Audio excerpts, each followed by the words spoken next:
Hi മക്കളെ, നമ്മുടെ class വീണ്ടും ആരംഭിക്കുകയാണ്. പൊളിറ്റിക്കൽ സയൻസിൻ്റെ ക്ലാസ്. അപ്പോൾ കഴിഞ്ഞ വീഡിയോ നിങ്ങൾ കണ്ടിട്ടുണ്ടാവുമെന്ന് വിചാരിക്കുന്നു, നിങ്ങൾക്ക് മനസ്സിലായിട്ടുണ്ടാവുമെന്ന് വിചാരിക്കുന്നു. അപ്പോൾ ഇഷ്ടമായെങ്കിൽ ലൈക്ക് ചെയ്യുക. നമുക്ക് ക്ലാസ് ആരംഭിക്കാം. അപ്പോൾ നമ്മുടെ ആദ്യത്തെ ക്ലാസ്സിൽ നമ്മൾ പഠിച്ചു പോയിട്ടുള്ളത് സ്വതന്ത്ര ഭാരതം നേരിട്ട ലക്ഷ്യങ്ങളും വെല്ലുവിളികളും എന്നുള്ളതാണ്. ഗോൾസ് ആൻഡ് ചലഞ്ചസ് ആണ് പഠിച്ചത്. ഇനി നമുക്ക് പഠിക്കാനുള്ളത് പാർട്ടീഷൻ, ഡിസ്പ്ലേസ്മെൻറ്റ് ആൻഡ് റീഹാബിലിറ്റേഷൻ, അതായത് വിഭജനം, സ്ഥാനമാറ്റവും പുനരധിവാസവും എന്നുള്ള ടോപ്പിക്കാണ്. അപ്പോൾ ഈ ഹെഡിങ്ങിൻ്റെ താഴെ നമുക്ക് രണ്ട് കാര്യങ്ങൾ, ഒന്ന് വിഭജന പ്രക്രിയയും അതുപോലെ വിഭജനത്തിൻ്റെ പ്രത്യാഘാതങ്ങളും, അതായത് process of partition and consequence of partition എന്നുള്ളതാണ്. അപ്പോൾ 1947 ഓഗസ്റ്റ് 14 പാകിസ്ഥാൻ എന്ന രാജ്യവും 15 ഇന്ത്യ എന്ന രാജ്യവും ബ്രിട്ടീഷ് ഗവൺമെൻറ്റിൻ്റെ കൈകളിൽ നിന്നും സ്വാതന്ത്ര്യം നേടി. അപ്പോൾ നമ്മുടെ ഇന്ത്യയിലേക്ക് ആ സ്വാതന്ത്ര്യം നേടി ഇന്ത്യയിലേക്ക് എത്തിച്ചേർന്ന ബ്രിട്ടീഷുകാർ ഇന്ത്യ വിട്ടു പോയതിനു ശേഷം നമ്മുടെ ഇന്ത്യയിൽ എന്തൊക്കെ സംഭവിച്ചു എന്നതാണ് ഈ ടോപ്പിക്കിൻ്റെ താഴെ നമുക്ക് പഠിക്കാനുള്ളത്. അപ്പോൾ ഈ അതായത് ഇന്ത്യയിലെ മൊത്തം ജനങ്ങൾ, ഹിന്ദുക്കളും മുസ്ലിങ്ങളും എന്ന രണ്ട് ജനങ്ങൾക്ക് രണ്ട് രാജ്യം വേണം എന്ന കാര്യങ്ങളുമായിട്ട് മുന്നോട്ട് പോയ ഭരണപ്രവർത്തനങ്ങളാണ് പിന്നീട് ഇന്ത്യ രാജ്യത്തിൻ്റെ വിഭജനത്തിലേക്ക് കൊണ്ട് 47 എത്തിക്കുന്നത്. അപ്പോൾ ആ two nation theory, Muslim League പാർട്ടിയുടെ ടു നാഷൻ തിയറി എന്ന് പറയുന്ന സിദ്ധാന്തം, നമുക്കതൊരു വൺ വേർഡ് ക്വസ്റ്റ്യൻ കൂടിയാണ്. അപ്പോൾ ഇന്ത്യയുടെ വിഭജനത്തിലേക്ക് നയിച്ച ഒരു സിദ്ധാന്തമാണ് ടു നാഷൻ തിയറി എന്നറിയപ്പെടുന്നത്. മുഹമ്മദ് അലി ജിന്ന എന്ന് പറയുന്ന ആളിൻ്റെ നേതൃത്വത്തിലാണ്, അല്ലെങ്കിൽ അവരുടെ കീഴിലാണ് ഈ മുസ്ലിം ലീഗ് എന്ന് പറയുന്ന പാർട്ടിയൊക്കെ വളർന്നു വന്നത്. തുടക്കത്തിലൊന്നും ഇന്ത്യ പാകിസ്ഥാൻ വിഭജനം എന്ന ലക്ഷ്യങ്ങളൊന്നും ഉണ്ടായിരുന്നില്ലെങ്കിലും പിന്നീട് 1940-കൾക്ക് ശേഷം പതുക്കെ ഇന്ത്യ വേറെ, ഹിന്ദുക്കൾ വേറെ, മുസ്ലിങ്ങൾ വേറെ, പാകിസ്ഥാൻ എന്നൊരു രാജ്യം എന്ന ലക്ഷ്യമൊക്കെ അവരുടെ മനസ്സിലേക്ക് ഉയർത്തെഴുന്നേറ്റ് വന്നു. അപ്പോൾ ടു നാഷൻ തിയറി സങ്കല്പം അനുസരിച്ചുള്ള ഇന്ത്യ വിഭജനം എന്ന പ്രോസസ്സ് നടന്നതിന് ശേഷം എന്തൊക്കെ പ്രശ്നങ്ങൾ ഇന്ത്യയിൽ ഉണ്ടായി എന്നുള്ളതാണ് ഈ ചാപ്റ്ററിൽ നമുക്ക് എഴുതാനുള്ളത്. ഈ പാഠഭാഗത്തിൽ നമുക്ക് പഠിച്ചു തരുന്നതും പരീക്ഷയ്ക്ക് എഴുതാനുള്ളതും. അപ്പോൾ നമുക്ക് അതിലൊരു ക്വസ്റ്റ്യൻ വരുന്നത് ഇങ്ങനെയാണ്: പ്രോസസ് ഓഫ് പാർട്ടീഷൻ, ഈ വിഭജനത്തിൻ്റെ പ്രക്രിയകൾ എന്തല്ല എന്നുള്ളതാണ്. അപ്പോൾ നമുക്ക് നോക്കാം എന്താ വിഭജന പ്രക്രിയ എന്ന്. സ്വാതന്ത്ര്യം കിട്ടി, ഒപ്പം തന്നെ ഇന്ത്യ രണ്ട് രാജ്യങ്ങളായിട്ട് വിഭജിക്കപ്പെട്ടു, ഇന്ത്യ എന്നും പാകിസ്ഥാൻ എന്നും. ഹിന്ദുക്കളും മറ്റു മതക്കാരും ഉൾപ്പെടുന്ന ഇന്ത്യയും മുസ്ലിങ്ങൾ മാത്രം ഉൾക്കൊള്ളുന്ന പാകിസ്ഥാനും എന്ന രാജ്യം രൂപം കൊള്ളുകയുണ്ടായി. അപ്പോൾ ആ രാജ്യം നമുക്ക് എന്തൊക്കെ പ്രശ്നങ്ങളാണ് സൃഷ്ടിച്ചത്? India was divided into two, India and Pakistan. അതായത് partition was not only painful but also replied with hard problems of decision making and executions. അതായത് നമ്മളുടെ ഇന്ത്യ പാകിസ്ഥാൻ വിഭജനം എന്ന് പറയുന്ന സമയത്ത് നമുക്ക് ജസ്റ്റ് അതൊരു ഇന്ത്യ വലിയൊരു രാജ്യമായിരുന്നല്ലോ, അത് വിഭജിക്കപ്പെട്ടല്ലോ എന്നതിനപ്പുറം അത് എന്തെല്ലാം പ്രശ്നങ്ങൾ നമ്മുടെ നാട്ടിലുണ്ടാക്കി എന്നതാണ് നമുക്കിവിടെ പഠിക്കാനുള്ളത്. അപ്പോൾ അതിൽ ഫസ്റ്റ് പോയിന്റ് എന്താണെന്ന് വെച്ചാൽ, ബ്രിട്ടീഷുകാർ ഇന്ത്യ ഭരിക്കുമ്പോൾ, അല്ലെങ്കിൽ സ്വാതന്ത്ര്യത്തിന് മുൻപുള്ള ഇന്ത്യ എന്ന് പറയുന്നതിൽ ഒരിക്കലും മുസ്ലിങ്ങൾ മാത്രമായിട്ടുള്ള രാജ്യമല്ല, അല്ലെങ്കിൽ ഹിന്ദുക്കൾ മാത്രം താമസിക്കുന്ന ഒരു രാജ്യമല്ല. ഇന്ത്യ എന്ന് പറയുന്ന രാജ്യത്തിൽ ഹിന്ദുക്കളും മുസ്ലിങ്ങളും ജൈനമതക്കാരും സിഖ് മതക്കാരും ബുദ്ധമതക്കാരും എല്ലാ മതക്കാരും ഇടകലർന്ന് മുന്നോട്ട് പോയിരുന്ന ഇതാണ്. അപ്പോൾ മുസ്ലിങ്ങൾക്ക് അതായത് no belt of Muslim majority was found anywhere in British India. എല്ലാ സ്ഥലങ്ങളിലും എല്ലാ മതക്കാരും ഉൾപ്പെടുന്ന ആൾക്കാരാണ്. അതായത് അങ്ങനെ വരുന്നൊരു സമയത്ത് എല്ലാ മതക്കാരും ഉണ്ടാവുന്ന സമയത്ത് ഏറ്റവും കൂടുതൽ മെജോറിറ്റി മുസ്ലിംസിനെ നമുക്ക് എവിടെ കാണാൻ പറ്റുമായിരുന്നു എന്ന് ചോദിച്ചാൽ ഇന്ത്യയുടെ വെസ്റ്റ് ആൻഡ് ഈസ്റ്റേൺ പാർട്ടുകൾ, കിഴക്കും പടിഞ്ഞാറും പ്രദേശങ്ങളിൽ മാത്രമാണ് നമുക്ക് ഈ രണ്ടാൾക്കാരെ കാണാനായിട്ട് സാധിക്കുക. ഇന്ത്യ എന്ന് പറയുന്ന രാജ്യത്തിൻ്റെ രണ്ട് ബൗണ്ടറികൾക്ക് അപ്പുറത്ത്, അതായത് നമ്മൾ ഇന്ന് പാകിസ്ഥാൻ എന്ന് പറയുന്ന രാജ്യവും ബംഗ്ലാദേശ് എന്ന് പറയുന്ന രാജ്യവും നിലനിൽക്കുന്ന ഭാഗത്താണ് ഇവരൊക്കെ അന്ന് ഇന്ത്യയുടെ ഭാഗമായിരുന്നതാണ്. ഈ ഭാഗത്ത് മാത്രമാണ് നമുക്ക് മുസ്ലിങ്ങളെ കുറച്ചെങ്കിലും മെജോറിറ്റി ആയിട്ട് താമസിക്കുന്നതായിട്ട് കാണാൻ പറ്റുന്നത്. അപ്പോൾ ആ രണ്ട് ഭാഗത്തായിട്ട് ഇന്ത്യയുടെ വ്യത്യസ്തമായ രണ്ട് ഭാഗങ്ങളിൽ കിടക്കുന്ന ഈ രണ്ട് പ്രദേശങ്ങളെ ഒരുമിച്ച് കൊണ്ടുവരിക എന്ന് പറയുന്നത് അത്ര എളുപ്പമുള്ള കാര്യമല്ല. എന്തായാലും മുസ്ലിങ്ങൾക്ക് മാത്രമായിട്ടൊരു രാജ്യം വേണം എന്ന ആവശ്യം കൊണ്ട് തന്നെ ഇന്ത്യയെ രണ്ട് ഭാഗമാക്കി വിഭജിക്കേണ്ടി വന്നപ്പോൾ പാകിസ്ഥാൻ എന്ന് പറയുന്ന പ്രദേശവും അതുപോലെ തന്നെ അതായത് ഇന്ത്യ എന്ന രാജ്യത്തെയും വേർതിരിച്ചുകൊണ്ട് കിഴക്കൻ പാകിസ്ഥാൻ എന്നും പടിഞ്ഞാറൻ പാകിസ്ഥാൻ എന്നും രണ്ട് ഭാഗമാക്കി മാറ്റിയിട്ടുണ്ട്. നമുക്ക് നോക്കാം മക്കളെ, ഇന്ത്യ പാകിസ്ഥാൻ രണ്ട് രാജ്യങ്ങളായി വിഭജിക്കപ്പെടുന്നു. ആ വിഭജനത്തിന് ഉണ്ടാക്കിയ പ്രശ്നങ്ങൾ എന്തൊക്കെയാണെന്ന് നമുക്ക് നോക്കാം. അപ്പോൾ അതിൽ ഒന്നാമത്തെ പ്രശ്നം എന്ന് പറയുന്നത് ഇന്ത്യ വിഭജനം ഇന്ത്യയിലെ എല്ലാ ദേശീയ നേതാക്കളും ആഗ്രഹിച്ചിരുന്നോ എന്നത് തന്നെയാണ് ഒരു പ്രശ്നം. അതായത് ഇന്ത്യ വിഭജനം ആഗ്രഹിക്കാത്ത നേതാക്കളും ഇന്ത്യയിലുണ്ടായിരുന്നു, ഇന്ത്യ വിഭജനം ആഗ്രഹിക്കുന്ന ആൾക്കാരും ഇന്ത്യയിലുണ്ടായിരുന്നു. അപ്പോൾ നമ്മളുടെ 2 നാഷൻ തിയറി കൺസെപ്റ്റ് അനുസരിച്ചാണ്, അതായത് ദ്വിരാഷ്ട്ര സിദ്ധാന്ത സങ്കല്പം അനുസരിച്ചാണ് ഇന്ത്യ പാകിസ്ഥാൻ വിഭജനം നടന്നത്. അതായത് മുഹമ്മദ് അലി ജിന്നയുടേതാണ് ദ്വിരാഷ്ട്ര സിദ്ധാന്തം. 2 നാഷൻ തിയറി കൊണ്ടുവന്നത് മുഹമ്മദ് അലി ജിന്നയാണ്. അപ്പോൾ അതെൻ്റെ മക്കൾ ജസ്റ്റ് 1 വേർഡിനൊന്ന് നോട്ട് ചെയ്ത് വെച്ചോളൂ. 2 നാഷൻ തിയറി ആരാണ് കൊണ്ടുവന്നത്? അത് നമ്മളുടെ മുഹമ്മദ് അലി ജിന്ന എന്ന് പറയുന്ന ആളാണ്. അദ്ദേഹത്തിൻ്റെ ആഗ്രഹമായിരുന്നു, അല്ലെങ്കിൽ അദ്ദേഹത്തിൻ്റെ ഒരു ആവശ്യം കൂടിയായിരുന്നു ആ ഒരു സമയത്ത് ഇന്ത്യ വിഭജിക്കപ്പെടണം, പാകിസ്ഥാൻ മാത്രമായി മുസ്ലിങ്ങൾക്ക് ഒരു രാജ്യം വേണം എന്നുള്ള കാര്യങ്ങളൊക്കെ ആയിട്ട്. അതേസമയം മറ്റൊരു നേതാവായിട്ടുള്ള ഖാൻ അബ്ദുൽ ഗാഫർ ഖാൻ എന്ന് പറയുന്ന ദേശീയ നേതാവിന് ഇന്ത്യ വിഭജനം ഉൾക്കൊള്ളാൻ പറ്റാത്തൊരു ഘടകമായിരുന്നു. ഇന്ത്യയുടെ വടക്കു പടിഞ്ഞാറൻ അതിർത്തിയിൽ അതിർത്തി ഗാന്ധി എന്ന പേരിൽ, ഫ്രണ്ടിയർ ഗാന്ധി എന്ന പേരിൽ അറിയപ്പെടുന്ന ഒരു വ്യക്തിയായിരുന്നു ഖാൻ അബ്ദുൽ ഗാഫർ ഖാൻ. അദ്ദേഹത്തിനാണെങ്കിൽ ഈ ദ്വിരാഷ്ട്ര സിദ്ധാന്തം 2 നാഷൻ തിയറിയോടും താല്പര്യമില്ല, ഇന്ത്യ എന്നും രണ്ടായി വിഭജിക്കപ്പെടുന്നതിനോടും താല്പര്യമില്ലാത്ത ആളാണ്. അപ്പം നമ്മളിവിടെ ഈ 2 വ്യക്തികളെക്കുറിച്ച് ഒന്നുകൂടി അറിയണം. ഒന്ന് 2 നാഷൻ തിയറി ഇന്ത്യയിലേക്ക് കൊണ്ടുവരികയും പാകിസ്ഥാൻ, ഇന്ത്യ എന്ന 2 രാജ്യങ്ങളുടെ രൂപീകരണത്തിലേക്ക് നയിക്കുകയും ചെയ്ത മുഹമ്മദ് അലി ജിന്ന. അപ്പം നമ്മൾ Muhammad Ali Jinnah, 2 nation theory, India Pak divisions, അത് ഓർത്തു വയ്ക്കാം. ഒപ്പം നമ്മുടെ ഇന്ത്യ പാക് വിഭജനം ഒട്ടും ഇഷ്ടപ്പെടാത്ത ഒരാളും നമുക്കുണ്ടായിരുന്നു, ഫ്രണ്ടിയർ ഗാന്ധി എന്നറിയപ്പെടുന്ന ഖാൻ അബ്ദുൽ ഗാഫർ ഖാൻ. അദ്ദേഹം എതിർത്തിരുന്നു. എന്തിനെ എതിർത്തിരുന്നു? ദ്വിരാഷ്ട്ര സിദ്ധാന്തത്തെ, 2 നാഷൻ തിയറിയെ നന്നായിട്ട് എതിർത്തിരുന്ന ഒരാൾ കൂടിയാണ് അദ്ദേഹം.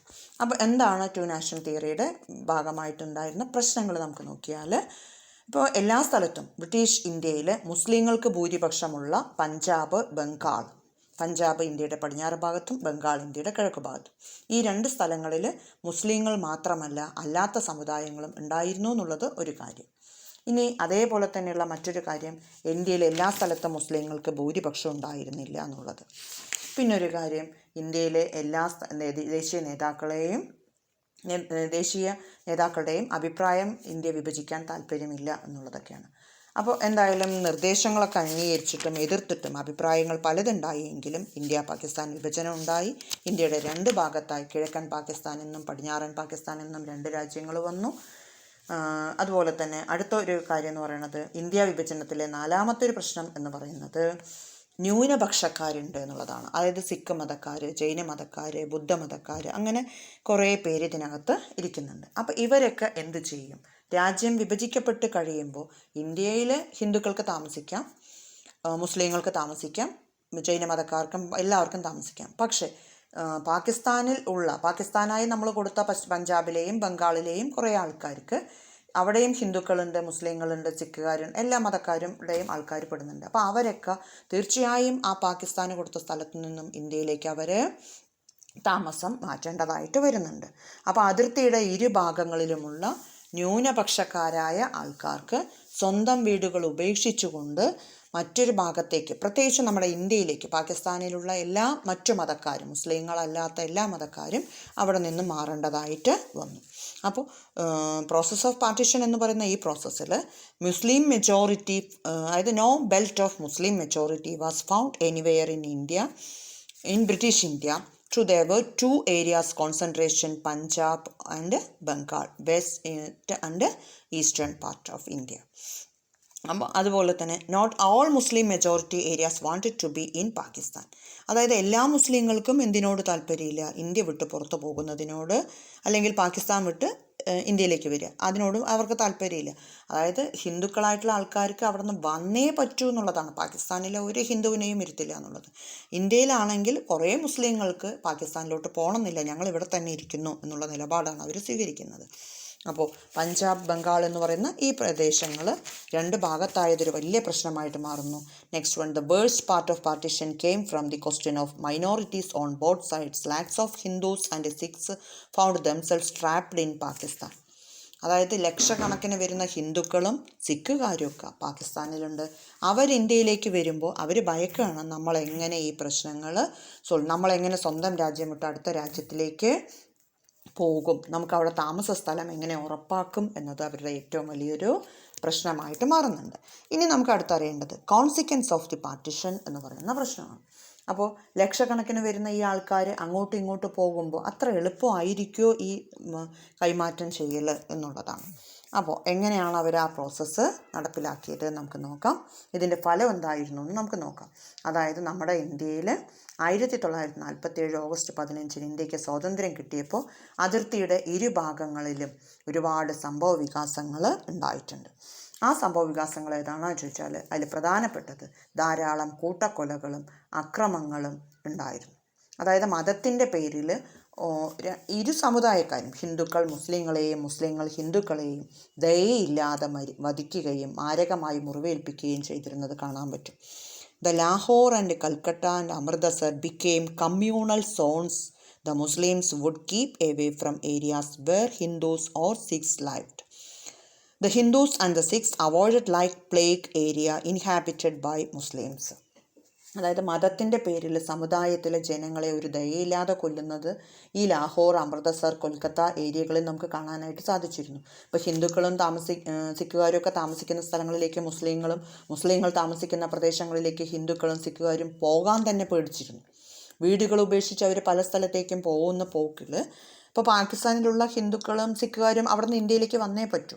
അപ്പോൾ ഈ വരുന്ന വരവിൽ പലപ്പോഴും അവർക്ക് യാത്രാ ബുദ്ധിമുട്ടുകൾ നേരിടേണ്ടി വന്നു എന്നതിനൊപ്പം തന്നെ എതിരാളികളുടെ ആക്രമണങ്ങൾക്ക് ഇരയാവേണ്ട അവസ്ഥകളും ഉണ്ടായിരുന്നു. അത് ഇന്ത്യയിൽ നിന്നും പാകിസ്ഥാനിലേക്കും പാകിസ്ഥാനിൽ നിന്നും ഇന്ത്യയിലേക്കും വരുന്ന എല്ലാ ആളുകൾക്കും ഈ ബുദ്ധിമുട്ടുകൾ നേരിടേണ്ടതായിട്ട് വന്നിരുന്നു.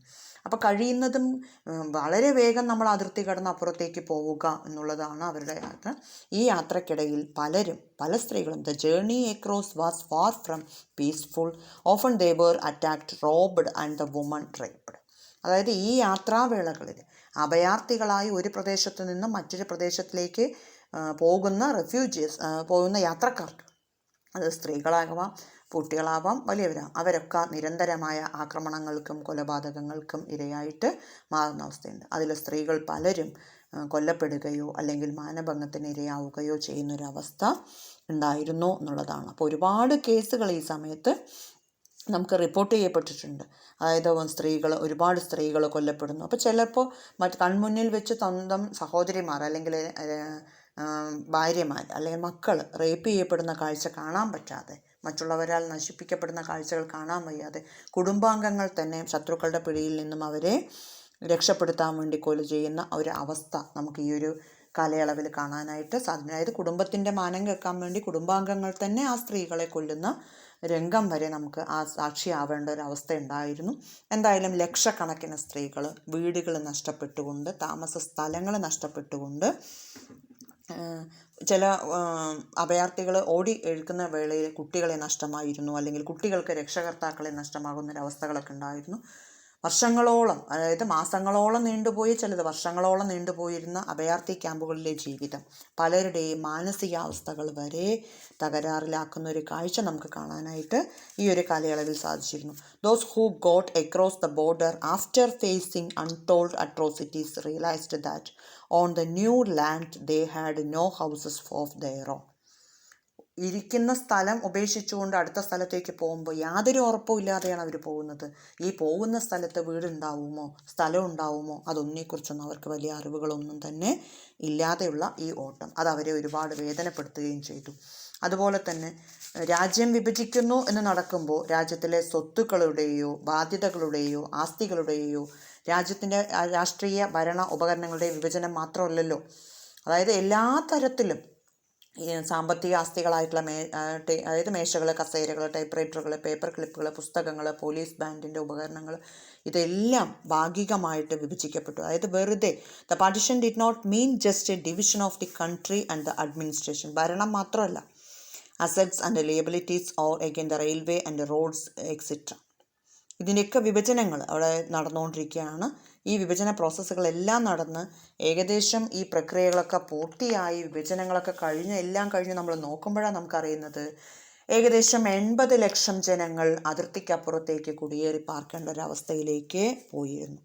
ഈ 80 ലക്ഷം പേർ അതിർത്തികൾ ക്രോസ് ചെയ്ത് അപ്പുറത്തേക്കും ഇപ്പുറത്തേക്കും ഇന്ത്യക്കും പാകിസ്ഥാനും ഇടയിലേക്ക് ക്രോസ് ചെയ്ത് പോയ കൂട്ടത്തിൽ 10 ലക്ഷത്തോളം വരുന്ന ആളുകൾ കൊല ചെയ്യപ്പെടുന്നൊരവസ്ഥയെ നമുക്ക് കാണാനായിട്ട് സാധിച്ചു വന്നു.